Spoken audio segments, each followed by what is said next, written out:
El pulso arterial para dormir no es muy frecuente que lo pregunten, pero nos suelen preguntar cosas bastante concretas. Los pulsos arteriales, si uno no tiene tiempo, lo mejor que puede hacer es aprenderse de memoria el tipo de pulso, asociarlo a una patología, pero es interesante que sepáis qué tipo de pulso se produce con cada patología y sobre todo que diferenciemos algunos grupos de pulsos que se parecen y que no tienen mucho que ver. Lo primero que vamos a hacer es recordar los pulsos más importantes que debéis conocer. Podemos englobar un grupo de pulsos que son todos muy similares, que son el pulso Magnus, hipercinético,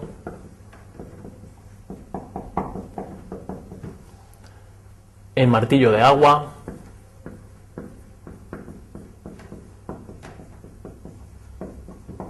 también llamado Zeller. No es difícil pensar lo que sucede con un pulso de este tipo. Los nombres nos lo indican. Magnus, Zeller. ¿Qué indica? Lo que nos está expresando es un pulso que es de mucha amplitud y que es un pulso muy rápido. Es decir, tiene un ascenso y un descenso muy rápido, además de una amplitud mayor de la normal. ¿Cómo puede suceder esto? Solo puede suceder en situaciones en las cuales el ventrículo izquierdo mande mucha sangre hacia la aorta, o bien que haya bajas resistencias periféricas, o las dos cosas juntas.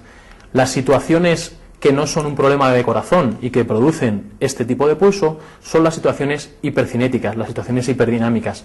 La anemia, la fiebre, las fístulas arteriovenosas, el embarazo, todas estas situaciones hacen que la sangre circule muy deprisa y por tanto el ventrículo izquierdo se contrae también contra resistencias bajas, como ocurriría también en una sepsis, y eso nos va a dar un pulso Zeller, un pulso Magnus, un pulso hipercinético. Problemas de corazón.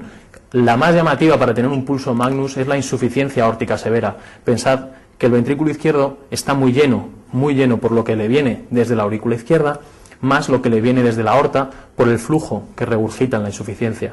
Por tanto, tenemos un ventrículo muy lleno, con mucha precarga, y que por la ley de Frank-Starling, cuanta más precarga, más contractilidad, más fuerza hace ese corazón, por tanto hace un pulso de mucha amplitud y un pulso muy rápido.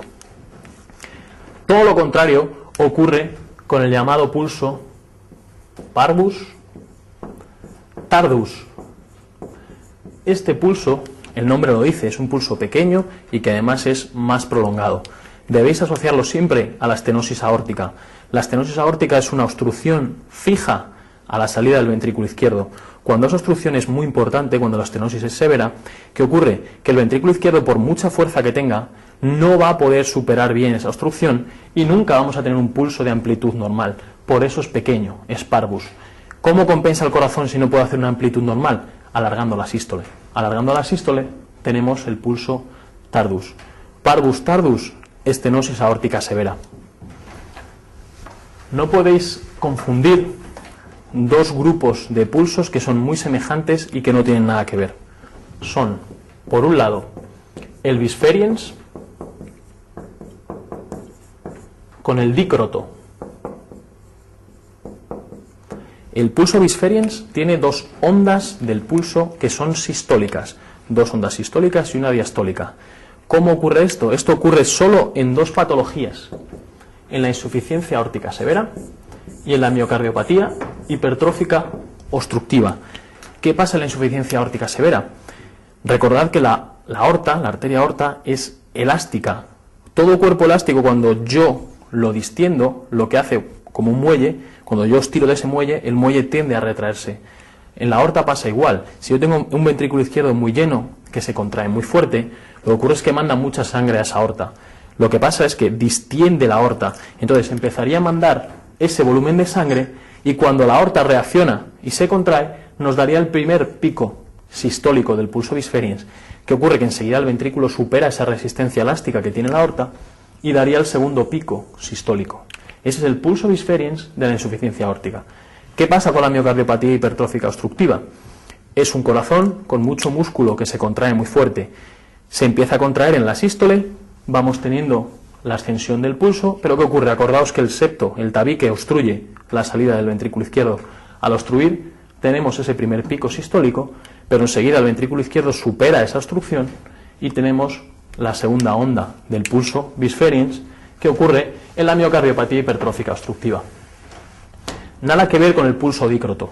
El pulso dícroto ocurre en corazones con muy mala contractilidad. Son corazones que no pueden hacer una onda sistólica muy llamativa. Lo que ocurre es que el ascenso es muy pequeño y lo que se marca mucho es la muesca dícrota del pulso. La muesca dícrota es el cierre de la válvula aórtica.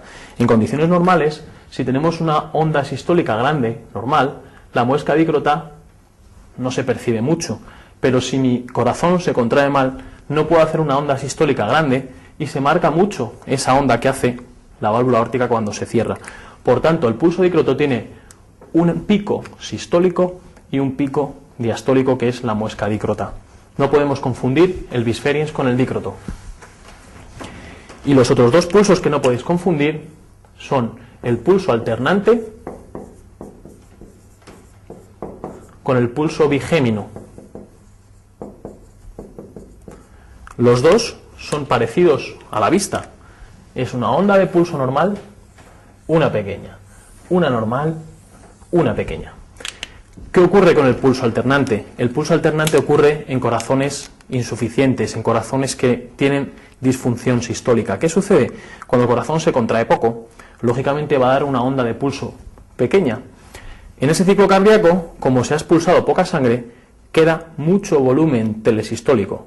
En el siguiente ciclo, con el retorno venoso, llega la sangre hacia el ventrículo izquierdo y lo llena mucho más. La sangre que tenía más la que le vuelve. Es un ventrículo con más precarga, está más lleno, por tanto, por la ley de Frank-Starling, se contrae mejor. Al contraerse mejor, da una onda de sístole, una onda de pulso normal. Se vacía mucho más y empieza a hacerse el ciclo. Se llena lo normal, se contrae mal, onda de pulso pequeña, y así sucesivamente. El pulso bigémino no tiene nada que ver, el aspecto es el mismo. Lo que sucede aquí es que el corazón es normal, se contrae bien, pero tiene un problema eléctrico. El ritmo cardíaco está gobernado por lo que llamamos bigeminismo. Bigeminismo ventricular.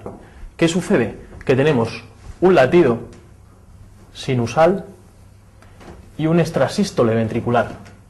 Un latido sinusal y un extrasístole ventricular.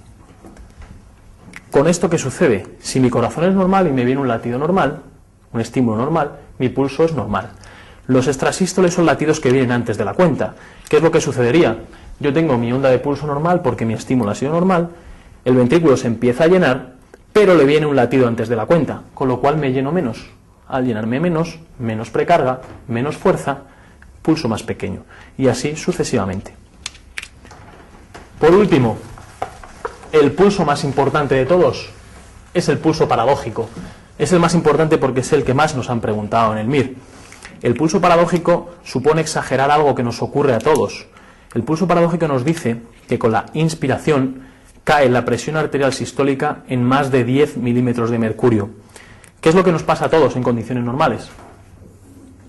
Pensad que el septo interventricular lo comparten el ventrículo derecho y el ventrículo izquierdo. A todos, cuando inspiramos, lo que estamos haciendo es sobrecargar el ventrículo derecho. ¿Qué es lo que hace ese ventrículo derecho para adaptarse a ese volumen de sangre? Se tiene que expandir.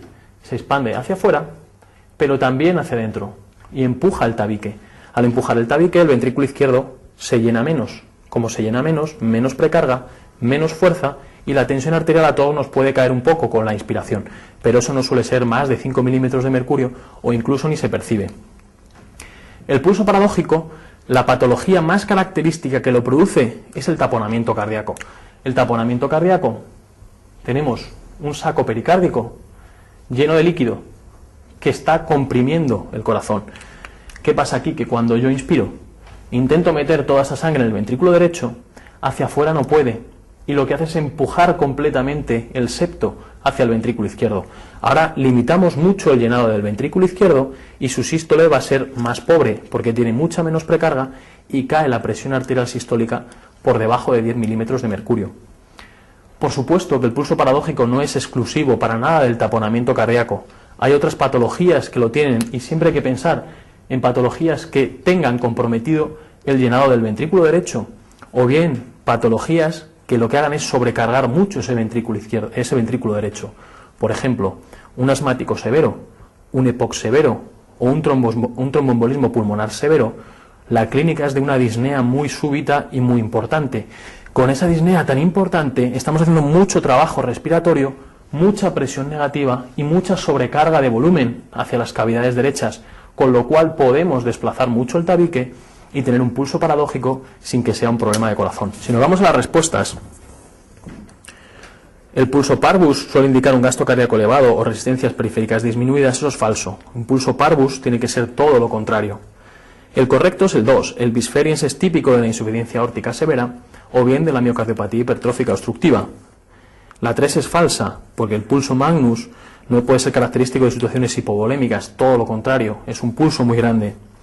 El pulso dícroto, como sabéis, no puede ser fisiológico, y mucho menos en la edad pediátrica. Los niños tienen un pulso Zeller, un pulso muy grande y muy rápido.